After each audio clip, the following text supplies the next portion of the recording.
So you mentioned all of the growth that Barbell Club has experienced over the years. How do you manage that kind of growth and not stretch the business too far or too thin? I think, so we call it DBC, Denver Barbell Club, obviously. And, DBC has always been for the lifters, by lifters. I mean, when we started it, me and the business partner were both weightlifters. I'm still a weightlifter. I mean, I kind of dabble. I don't really have time to do it as much as I used to, but now I'm a weightlifting coach with a pretty good pedigree. So, it's always been for lifters, by lifters, and every decision that we make. Now we have a GM, Lindsay, who you know very well. She kills it. And, we just always keep in mind, like, whatever decision we're making, there's really no decision is made without first connecting to like that goal of making it for lifters and by lifters. So it's like, well, what's better for them? What's gonna long-term, short-term, what's the best for them?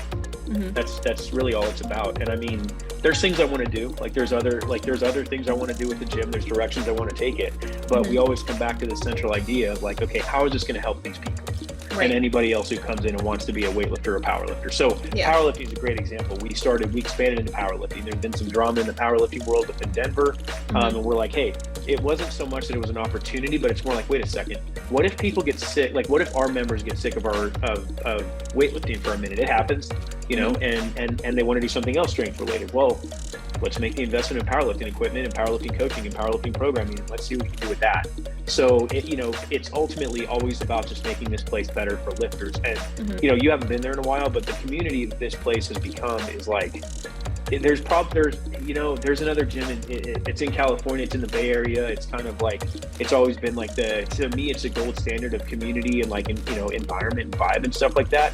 And I don't know if anybody from there is ever going to hear this, but if they do, we might have what you had, to be honest with you. Like, it might be the best environment in the country. We're not the most successful team in the country yet, but there's a pretty good chance it's the best environment for everybody to lift in the country. And I think this is why we don't stretch it thin. We keep in mind that the lifters are number one and everything we do is for them.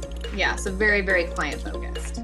Yeah, it's hard, man, because you want to do all this cool shit, like do this and do that, And me, I'm like squirrel, whatever. But you can't. You got to do what's good for them. This isn't about me or about Lindsay or about the coaches. It's about them. Right.